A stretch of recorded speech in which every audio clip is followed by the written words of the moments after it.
ದಂಡಾಲು ಸಮಯ ದಂಡಾಲು. ಶೆಟ್ಟರೆ ಬನ್ನಿ, ಕುಳಿತುಕೊಳ್ಳಿ. ಏನು ಬಂದ ಸಮಾಚಾರವನ್ನು ತಿಳಿಸಿ. స్వామి మన ఇంట్లో బిడ్డు పండుగ చేయాలని దాసిని పిలుచుకొని పోయింట్రీ స్వామి. మా ఆడవాళ్ళు గోధుమ వేసేటప్పుడు పాపకు బంగారు గిలికే ఇచ్చింది. ఆ గిలికే కనిపిస్తా ఉండలేదు. అడిగితే గోడ పైన రాసిన పక్షి మింగిసిపోయి చెప్తాను స్వామి. ಶೆಟ್ಟರೆ ನಾನು ವಿಚಾರಣೆ ಮಾಡುತ್ತೇನೆ, ನೀವು ಕುಳಿತುಕೊಳ್ಳಿ. ಒಂದನೇ ಅಪರಾಧಿ ಬರುವ ಸ್ವಾಮಿ, ಗಿಲಿಕೆ ಎಲ್ಲಿ ಪತ್ತೆ ಆಯಿತು? ನನ್ನಲ್ಲಿಯೇ ಗೊತ್ತಾಯಿತು ಸ್ವಾಮಿ. ಅದು ಹೇಗೆ ಪತ್ತೆ ಆಯಿತು? ಅದು ಹೇಗೆ ಬಂದಿತ್ತು ನಮಗೆ ತಿಳಿದು. ನಿನ್ನ ಹೆಂಡತಿಯ ಕದ್ದು ನಿನ್ನ ಕೈಯಲ್ಲಿ ಕೊಟ್ಟಿರೋದ್ರಿಂದ ಆ ಗಿಲಿಕೆ ಪತ್ತೆ ಆಗಿರುವುದು ಅಲ್ಲವೇ ಸ್ವಾಮಿ? ನಾವು ಕೊಟ್ಟವರಲ್ಲ ಸ್ವಾಮಿ. ಸರಿ, ಹಾಗಾದ್ರೆ ನೀನು ಕದಿಯಲಿಲ್ಲವೋ? ಅದೇನಿಲ್ಲ ಸ್ವಾಮಿ. ಆ ಕಡೆ ನಿಲ್ಲು. ಏಳನೇ ಅಪರಾಧಿ ದಾಸಿ ಬಂಗಾರದ ಗಿಲಿಕೆಯನ್ನು ಕಳವಾಗಿರುವುದೆಂದು ವರದಿಯಾಗಿದೆ. ಇದಕ್ಕೆ ನೀನು ಏನು ಹೇಳುವೆ? ಸ್ವಾಮಿ, ಸತ್ಯವಾದ ಮಾತನ್ನೇ ಕೇಳುವರು ಸ್ವಾಮಿ. ನನ್ನ ಕಣ್ಣಾರೆ ಕಣ್ಣಂತೆ ಗೋಡೆ ಮೇಲೆ ಬರೆದರೂ ಹಂಸ ಪಕ್ಷಿ ಅದು ಜೀವ ಪಕ್ಷಿಯಾಗಿ ಒಂದು ಮಗು ಕೈಯಲ್ಲಿ ಬಂಗಾರದ ಗಿಳಿಕೆಯನ್ನು ನುಂಗಿದ್ದು ಸತ್ಯ ಸ್ವಾಮಿ. ಶ್ರೀಹರಿಪಾದ ಸಾಕ್ಷಿಯಾಗಿ ಸತ್ಯವಾದ ಮಾತು. ನೀನು ಕದಿಯಲಿಲ್ಲವೋ? ಹಾಗಾದ್ರೆ ಆ ಕಡೆ ನಿಲ್ಲು. ಎಲ್ಲ ಬರುವ ನಿನ್ನ ಹೆಂಡತಿಯು ಬಂಗಾರದ ಗಿಲಿಕೆಯನ್ನು ಕದ್ದು ನಿಜ ಹೇಳೋ ಮದಾಂಧ, ಇಲ್ಲಂದ್ರೆ ಶಿಕ್ಷಕ್ಕೆ ಪ್ರಿಯಾಗುವುದು. ಸ್ವಾಮಿ,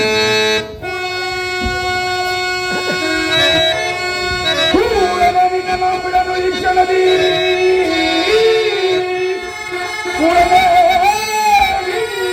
ಬಿಡಲು ಈ ಕ್ಷಣದಿ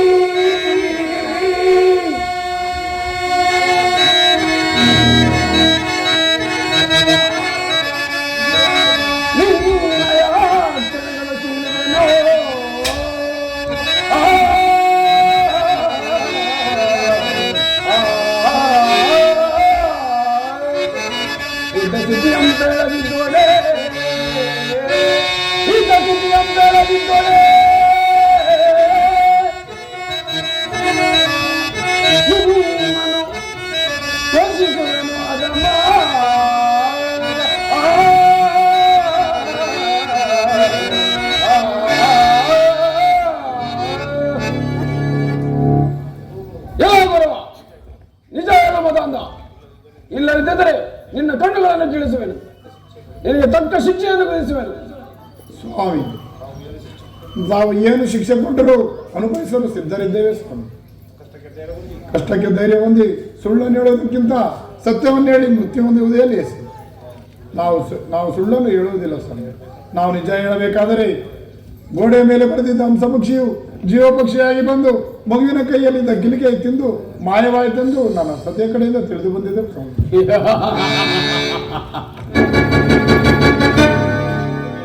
ನೀನು ಕದಿಯಲಿಲ್ಲವೋ? ನಾವು ಕದಿಯಲಿಲ್ಲ ಸ್ವಾಮಿ. ಸರಿ, ಆ ಕಡೆ ನಿಲ್ಲು. ನಾವು ನಿಜ ಹೇಳಬೇಕಾದ್ರೆ ಶೆಟ್ಟರ ಮನೆಯಲ್ಲಿ ಕೆಲಸಕ್ಕೆ ಹೋದದ್ದು ತಪ್ಪಾಯಿತು. ಲೋ ಮಗು, ಇಲ್ಲಿ ಬಾ. ಇದು ಈ ರಕ್ತ ಸಿಂಹಾಸನದ ಮೇಲೆ ಕೂರಿಸಿ ನಿನಗೆ ರಾಜ್ಯ ಪಟ್ಟಾಭಿಷೇಕವನ್ನು ಮಾಡಿ ನಿಮ್ಮ ತಾಯಿ ಕೊಂದು ನಿಮ್ಮ ತಂದೆಯ ಕೈಗೆ ಕೊಟ್ಟಿರೆಂದು ಒಂದು ಮಾತನ್ನು ಹೇಳು.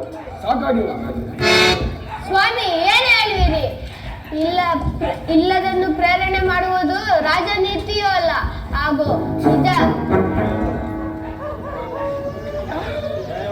ನ್ಯಾಯವಾದ ರೀತಿಯೂ ಅಲ್ಲ. ನಮ್ಮ ಪ್ರಾಣ ಹಾರಿ ಹೋದರೂ ಸರಿ, ನಾವು ಸುಳ್ಳನ್ನು ನುಡಿಯುವುದಿಲ್ಲ. ಇದನ್ನು ಚೆನ್ನಾಗಿ ತಿಳಿದುಕೊಳ್ಳಿ. ಈ ಹುಡುಗನು ಹೇಳಿ.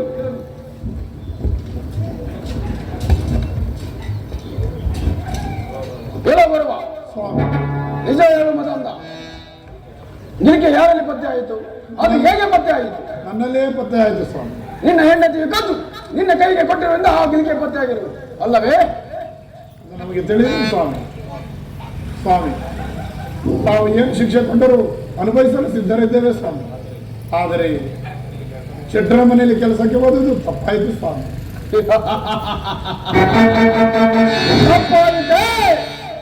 ತಪ್ಪಾಗಿದೆ.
ಈತನ ಕೈಗೆ ಬಂದಿರೋದ್ರಿಂದ ಆಕೆ ನಾಯಿಗೆ ಸುಳ್ಳು ಹೇಳಿದ್ದಕ್ಕೆ ಊರೊಳಗೆ ಇರಿಸದೆ ಇವರನ್ನು ಗಡಿಪಾರು ಮಾಡಿ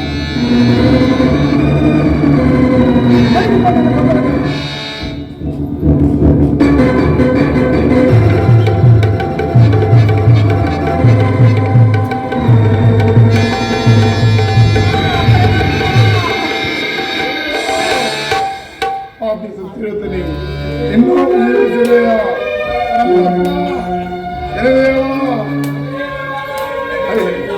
ಕುಮಾರ ಮಗು ಕುಮಾರ ಚಂದ್ರಾಸೆ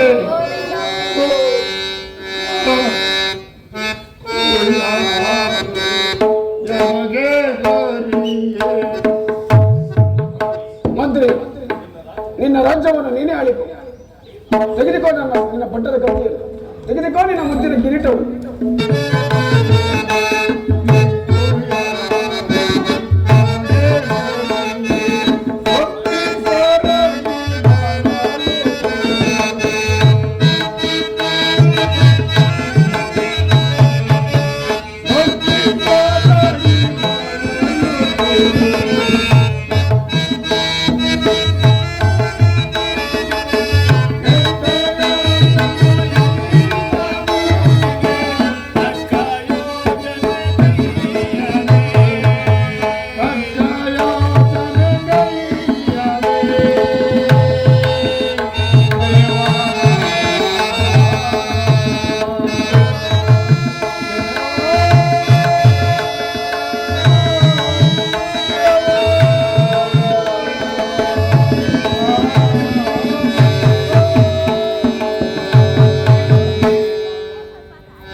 ಕುಮಾರ, ಬಿಸಿಲಿನ ತಾಪವು ತಡೆಯಲು ಸಾಧ್ಯವಿಲ್ಲದಾಗಿರುವುದು.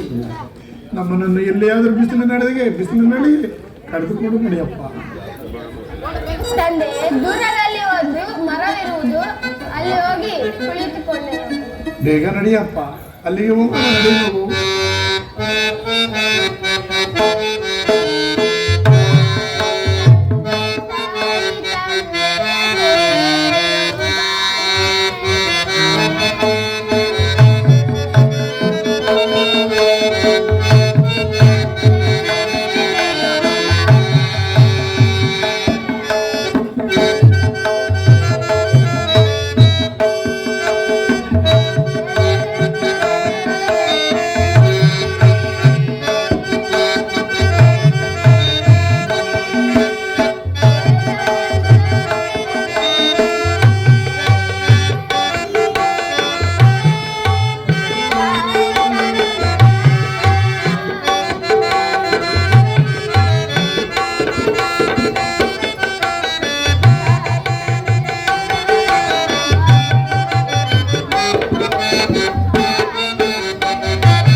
ಕುಮಾರ, ನಿರ್ಭಾಗ್ಯನಾದ ನನ್ನ ಮಗನನ್ನು, ಸುಮಗ್ನವಾಳೆಯನ್ನು ನನ್ನ ಹೆಂಡತಿಯನ್ನು ನೋಡದಂತೆ ಮಾಡಿದೆಯ ಪರಮಾತ್ಮ. ಶನಿದೇವ, ಇನ್ನೂ ನಮ್ಮ ಮೇಲೆ ದಯಭಾರ ತಂದೆ, ಇನ್ನೂ ನಿಮ್ಮ ಮೇಲೆ ದಯಭಾರ ತಂದೆ ಪರಮಾತ್ಮ. ಇನ್ನು ನಿನ್ನ ಲೀಲೆಯು ಏನೇನಿರುವುದು ನೋಡಲು ಪರಮಾತ್ಮ. ಬಾ ಚಂದ್ರಾಸೆ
ಕುಮಾರ ಚಂದ್ರಾಸೆ ಯಾರೋ ಆ ಮರದಡಿಯಲ್ಲಿ ಕುಳಿತಿರುವುದು. ಚಂದ್ರಾಸೆ ಕುಮಾರ, ಆ ಶ್ರೀದೇವನನ್ನು ಸ್ವಲ್ಪ ಹೊತ್ತು ಧ್ಯಾನಿಸೋಣ.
ಓ, ಯಾರೋ ಆ ಮರದಡಿಯಲ್ಲಿ ಕುಳಿತು ರೋಧಿಸುತ್ತಿರುವರು.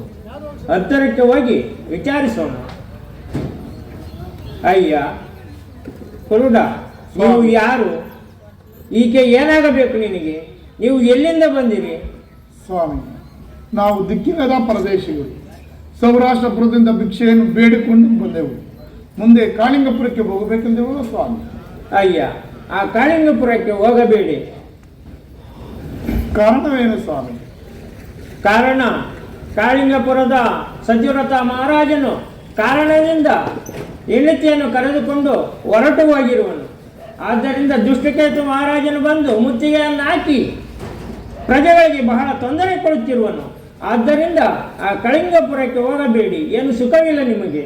ಅಲ್ಲಿನ ಪ್ರಜೆಗಳಿಗೂ ಅಂತ ತೊಂದರೆ ಉಂಟಾಗಿರುವುದೇ ಸ್ವಾಮಿ? ಹೌದು, ತೊಂದರೆ ಉಂಟಾಗಿರುವುದು. ನಮ್ಮ ಮನೆಗೆ ಹೋಗೋಣ ಬನ್ನಿ. ಸ್ವಾಮಿ, ಹಾಗಾದರೆ ತಮ್ಮ ಅಪ್ಪಣೆಯಂತೆ ನಿಮ್ಮ ಮನೆಗೆ ಬರುತ್ತವೆ. ನಮಗೆ ತಮ್ಮ ಕೈಲಾಗುವಂತಹ ಯಾವುದಾದರೂ ಒಂದು ಕೆಲಸವನ್ನು ಕೊಟ್ಟು ನಮ್ಮನ್ನು ಹೊಟ್ಟೆಹರಿಸಿಕೊಳ್ಳಲು ಋಣಮುಕ್ತರಾಗಿರ್ತಾರೆ. ಹಾಗೇ ಆಗಲಿ. ನೀನು ಈ ಕೊಲ್ಮೆಯ ಹತ್ತಿರ ತಿಥಿಯನ್ನು ಹೊತ್ತು ನಿನ್ನ ಮಗನು ಸಾಮಾನುಗಳನ್ನು ಕಾದುಕೊಂಡಿರಲಿ. ಈಕೆಯಾದರೂ ಮುಸರೆ ಕಸರೆ ತೊಳೆದುಕೊಂಡಿರಲಿ ನಮ್ಮ ಮನೆಯಲ್ಲಿ. ಹಾಗೆ ಆಗಲಿ ಸ್ವಾಮಿ. ತಾವು ಯಾರು? ಎಲ್ಲಿಂದ ಬಂದಿರಿ? ನನ್ನ ನೀಲಕಂಠಾಚಾರಿ ಎಂದು ಕರೆಯುವರು. ನಾನು ಕಾಳಿಂಗಪುರದ ಪ್ರಜೆಯೇ. ಆ ರಾಜನ ಬಾಧೆಗೆ ತಾಳಲಾರದೆ ಕಾಳಿಂಗಪುರಕ್ಕೂ ಸೌರಾಷ್ಟ್ರಪುರಕ್ಕೂ ಈ ಗಡಿಯ ಮಧ್ಯದಲ್ಲಿ ವಾಸಿಸುತ್ತಿರುವೆನು. ಸ್ವಾಮಿ, ಈ ದಿವಸ ಕಡೆ ಶ್ರಾವಣ ಶನಿವಾರದಂದು ಬಂದಿರುವುದು. ನಾವು ಮಹಾಂಗತ ಚಕ್ರವರ್ತಿಯಾದ ಕಥೆಯನ್ನು ಓದಿಸಬೇಕೆಂದಿರುವೆವು. ನಮಗೆ ಪೂಜಾ ಸಾಮಗ್ರಿಗಳನ್ನು ಒದಗಿಸಿಕೊಡಿ ಪ್ರಭು. ಹಾಗೇ ಆಗಲಿ.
ಸ್ವಾಮಿ,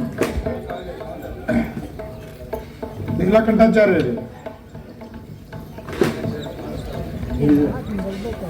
ಹೇಳು ಬರುವ. ಸೌರಾಷ್ಟ್ರಪುರದಲ್ಲಿ ಸತ್ಯಶೋಧನೆ ನಡೆಯುತ್ತಿರುವುದಂತೆ. ಅಲ್ಲಿಗೆ ನಮ್ಮನ್ನು ಕರೆದುಕೊಂಡು ಹೋಗಿ ಹಾಗೆ ಆಗಲಿ ಬನ್ನಿ. ನಾವು ಚಿಂತಾಲನ್ನು ಬಂಗಾರವನ್ನು ತೂಗಿಸಬೇಕೆಂದಿರುವುದು ಸ್ವಾಮಿ. ಹಾಗೆ ಆಗಲಿ, ಹೋಗೋಣ ಬನ್ನಿ, ಕರೆದುಕೊಂಡು ಹೋಗುವೆನು. ಮಂತ್ರಿ, ನನ್ನ ಹೃದಯದಲ್ಲಿ ಏನೋ ಸಂಕಟ ಹುಟ್ಟಿ ಬೇರೆ ಉಂಟಾಗಿರುವುದು. ಇದಕ್ಕೆ ಏನು ಮಾಡುವುದು ಮಂತ್ರಿ? ಮಹಾರಾಜ, ನಮ್ಮ ಅರಮನೆಯ ಪಂಡಿತರನ್ನು ಕೇಳಿದರೆ ಶಾಸ್ತ್ರಾಧಾರಗಳನ್ನು ನೋಡಿ ಅದರಿಗೆ ಸಲಹೆಯನ್ನು ಕೊಡುವರು. ಮಂತ್ರಿ, ಹಾಗಾದ್ರೆ ನಮ್ಮ ಅರಮನೆಗೆ ಪಂಡಿತರನ್ನು ಬರಮಾಡು.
ಆದರೆ ನಡೆಯುತ್ತೆ.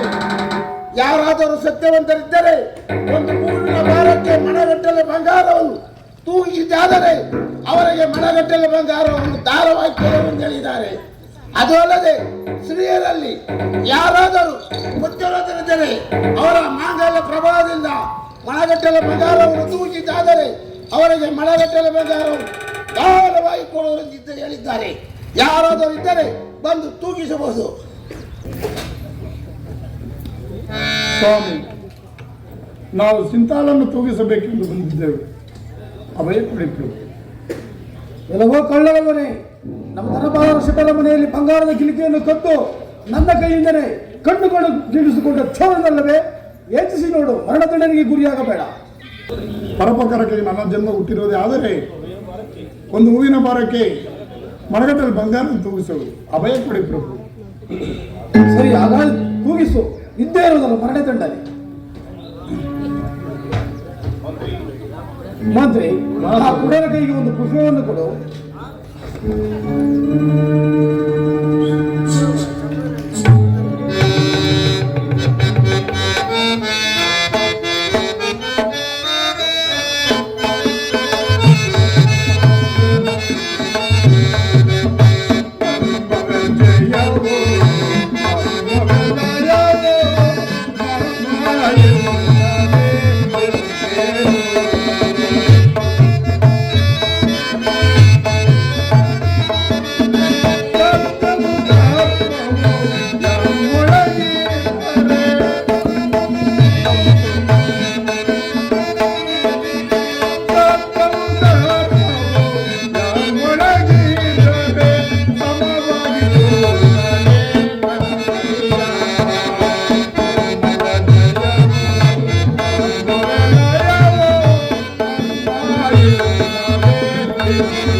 ಸತ್ಯರಥನು ಸಿಂತಾಲವನ್ನು ಕಾರ್ಯವು ಕೆಟ್ಟು ಹೋಗುವುದು. ಸತ್ಯರಥನು ಸಿಂತಾಲವನ್ನು ತೊಗಿಸುವುದು. ತಕ್ಕಡಿಯನ್ನು ಕೆಳಕ್ಕೆ ತುಳಿದು ಸಭಿಕರ ಮುಂದೆ ಗೋರಿಗೆ ಗುರಿ ಮಾಡುವುದು. ತಂದೆ ಕೂಡ ಮೊದಲೇ ಹೇಳಲ್ವೋ, ಹಣದಂಡ ಇದ್ದೇ ಇರುವುದು. ಆ ಕಡೆ ನಿಂತು ಮಂತ್ರಿ, ನಮ್ಮ ರಾಜ್ಯದಲ್ಲಿ ಯಾರಾದರೂ ಸ್ತ್ರೀಯರಲ್ಲಿ ಪತಿವ್ರತರಿದ್ದರೆ ಸಿಂತಾಲನ್ನು ತೂಗಿಸಬೇಕೆಂದು ಡಂಗುರದ ಮೂಲಕ ಸಾರು.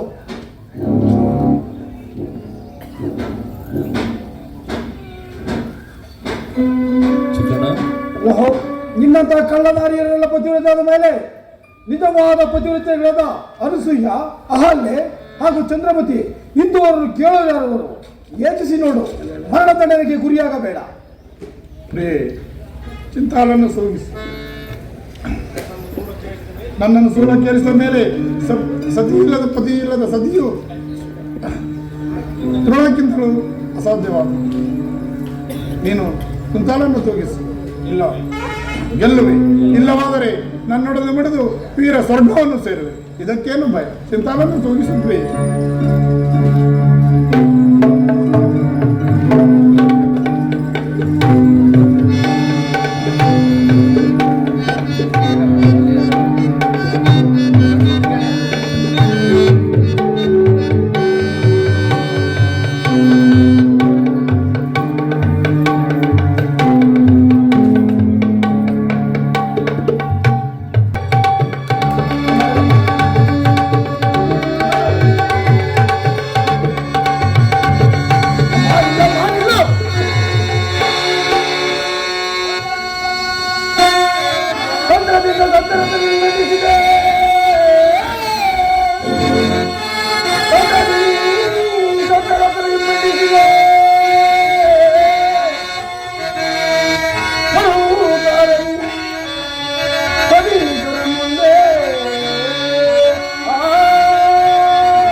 ಬಾರದೆ ಹೋದ, ವಿಫಲವಾಗಿ ಹೋದ.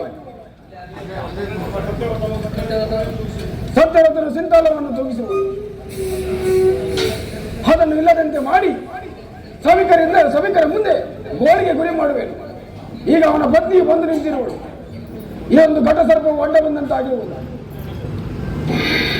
ತ್ರಿಮೂರ್ತಿಗಳಿಗೂ ಅಶ್ವಿನಿ ದೇವತೆಗಳಿಗೂ ಕಾಣಿಸದೇ ಇರುವ, ಅಷ್ಟದಿಕ್ಪಾಲಕರಿಗೂ ಕಾಣದಿರುವ ಮಾಂಗಲ್ಯವು ಈ ಭೂಲೋಕದ ಸಭಿಕರು ತಂದು ನೋಡಿದರೆ ಬಿಚ್ಚಿ ಭಂಗಪಡಿಸಿದರೆ ಶಾಪ ಕೊಡುವವರೆಲ್ಲ ಸಿಂತಾಲವನ್ನು ತೂಗಿಸಿದ ನಂತರ ಶಾಪವನ್ನು ಕೊಡುವವರೆಲ್ಲ ಕಾಣನಲ್ಲ. ಆಮೇಲೆ ನನ್ನ ಗತಿ ಅಧೋಗತಿ ಆಗುವುದು. ಆದ್ದರಿಂದ ನಾನೀಗವರೆಗೆ ಅವರಿಗೆ ಮುಂದಿನ ಪ್ರತ್ಯಕ್ಷನಾಗಿ ಅವರಿಗೆ ಕಳೆದು ಹೋಗಿರುವ ಅಂಗಗಳನ್ನು ಮರಳಿ ಬರುವಂತೆ ಮಾಡಿವೆ. ಅಮ್ಮ ಚಂದ್ರಾಸೆ, ಇಲ್ಲಮ್ಮ ನಿಲ್ಲು.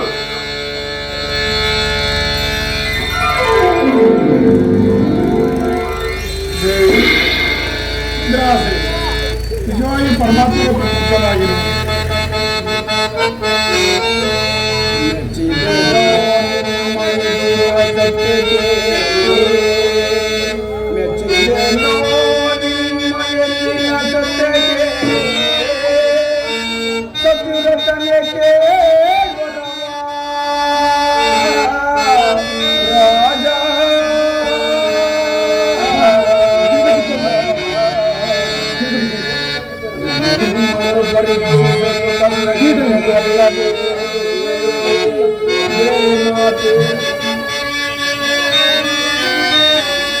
ನಿಮ್ಮನ್ನು ಪರೀಕ್ಷಿಸಲು ಕಷ್ಟ ಕೊಟ್ಟನಲ್ಲದೆ ಬೇರೆ ಮಾತೇನಿಲ್ಲ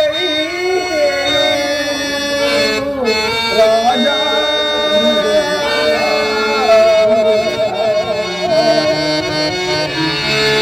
ಇಲ್ಲಮ್ಮ ನಿಲ್ಲು.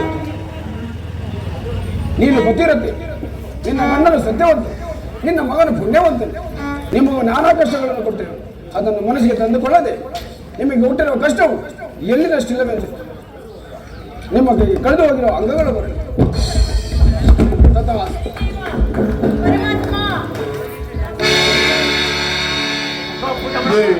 ಪರಮಾತ್ಮನ ಪ್ರತ್ಯಕ್ಷನಾಗಿರು. ಪರಮಾತ್ಮನ ಅನಂತನ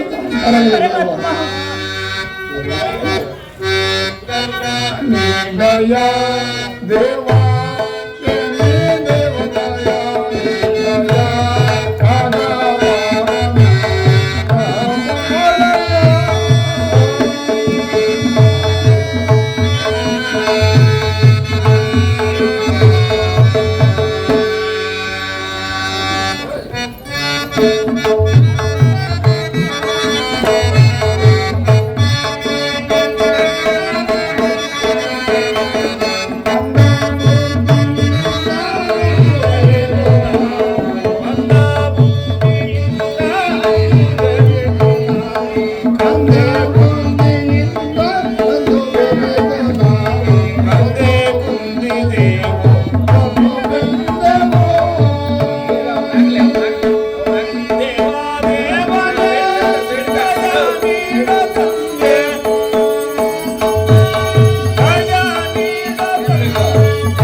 ನಿಮಗೆ ಯಾವ ವರವನ್ನು ಬೇಕಾದರೆ ಕೇಳಿ, ಈ ತಕ್ಷಣವೇ ಪ್ರಸಾದಿಸುವೆ. ಮಹಿಮೆಯು ಸದಾ ನನ್ನ ಮೇಲೆ ಸದಾ ಸಂಪೂರ್ಣವಾಗಿ ಇರಲಿ ದೇವ. ಪ್ರಪಂಚದಲ್ಲಿ ಮಾನವರು ಜ್ಞಾನದಿಂದಾಗಲಿ ಅಜ್ಞಾನದಿಂದಾಗಲಿ ನಿನ್ನನ್ನು ಜರಿದಿದೆ. ಆದರೆ ನನಗೆ ಕೊಟ್ಟಂತ ಕಷ್ಟವನ್ನು ಪರರಿಗೆ ಕೊಡಬಾರದೆಂದು ಬೇಡಿಕೊಳ್ಳುವನು ಪರಮಾತ್ಮ. ಎಲೆ ಸತ್ಯರಥ ಮಹಾರಾಜನೇ, ನಿನಗಾಗಿ ಬೇಡದೆ ಪರೋಪಕಾರಕ್ಕಾಗಿ ಬೇಡಿದೆಯಲ್ಲ. ಆದರೂ ನನ್ನ ಮಹಿಮೆಯನ್ನು, ನಿನ್ನ ಚರಿತ್ರೆಯನ್ನು ಯಾರು ಬರೆಯೋರು, ಯಾರು ಪಠಣಗೈದವರು ಅವರಿಗೆ ದ್ವಾಸದಲ್ಲಿದ್ದರೂ ಬಿಡುಗಡೆಯಾಗಿ ಆರೋಗ್ಯ ಸಕಲ ಸಂಪತ್ತುಗಳನ್ನು ಕೊಟ್ಟು ಕಾಪಾಡುವೆ. ಯಾರು ನನ್ನ ನಿಂದಿಸುವರು ಅವರನ್ನು ಕಾಡದೆ ಬಿಡಲು. ಎಲೆ ಸತ್ಯರಥ ಮಹಾರಾಜರೇ, ನಿನಗೆ ಕೊಟ್ಟಿರುವ ಕಷ್ಟವು ಎಲ್ಲಿನಷ್ಟೇ ಅಂತ ತಿಳಿ. ದೇವಾನು ದೇವತೆಗಳಿಗೆ, ರಾಜಾದಿರಾಜರುಗಳಿಗೆ ನಾನಾ ಕಷ್ಟವನ್ನು ಕೊಟ್ಟಿರುವೆ. ಶ್ರೀರಾಮನ ರಾಶಿಗೆ ಹೋಗಿ 14 ವರ್ಷ ವನವಾಸವನ್ನು ಮಾಡಿಸಿ, ಶಿವನ ರಾಶಿಗೆ ಹೋಗಿ ಮಂಜುಗಡ್ಡೆಯಲ್ಲಿ ಹೊಯ್ದುಕೊಳ್ಳುವಂತೆ ಮಾಡಿ, ನವಚಕ್ರವರ್ತಿ ರಾಶಿಗೆ ಹೋಗಿ ಅವನನ್ನು ಸಾರಥಿಯನ್ನಾಗಿ ಮಾಡಿದ. ರಾವಣನ ರಾಶಿಗೆ ಹೋಗಿ ಅವನಿಂದ ನಾನೇ ಅನೇಕ ಕಷ್ಟಗಳನ್ನು ಕೊಟ್ಟು ಆ ನಂತರ ಅವನ ವಂಶವನ್ನು ನಿರ್ಮೂಲ ಮಾಡಿದ. ವಿಘ್ನೇಶ್ವರನ ರಾಶಿಗೆ ಹೋಗಿ ಅವನ ಶಿರಸ್ಸನ್ನು ತ್ಯಜಿಸುವಂತೆ ಮಾಡಿದ. ಹರಿಚಂದ್ರನ ರಾಶಿಗೆ ಹೋಗಿ ಸ್ಮಶಾನ ಕಾಯುವಂತೆ ಮಾಡಿದ. ನನ್ನ ಗುರುವಾದ ಗೋಸ್ವತಿ ರಾಶಿಗೆ ಹೋಗಿ 3 ಜಾವಗಳಲ್ಲಿ ಶೂಲಕ್ಕೆ ಇರುವಂತೆ ಮಾಡಿದ. ನೀನು ಸರೋವರದ ಕಳೆದುಕೊಂಡ ಉಂಗರವು ನಿನ್ನ ಭಂಡಾರ ಪೆಟ್ಟಿಯಲ್ಲೇ ಇರುವುದು, ಹಾಗೂ ನಿನ್ನ ಹೆಂಡತಿಯ ಮುಗುತಿಯು ಅದು ಸಹ ನಿನ್ನ ಭಂಡಾರ ಪೆಟ್ಟಿಯಲ್ಲೇ ಇರುವುದು. ನಿನ್ನ ಶತ್ರುವಾದ ದುಷ್ಟಕೇತು ಮಹಾರಾಜು ಪಟ್ಟವನ್ನು ಬಿಟ್ಟು ಹೋಗುವಂತೆ ಮಾಡಿದರು. ನೀನು ಹೆಂಡತಿಯ ಮಕ್ಕಳೊಂದಿಗೆ ಕೂಡಿ ಸುಖದಿಂದ ರಾಜ್ಯಪಾಲು ಮಾಡು. ನಾನಿನ್ನು ನಿಯತನವಾದ ತಾರವೃಕ್ಷಕ್ಕೆ ಹೊರಡುವೆ. ತಥಾಸ್ತು.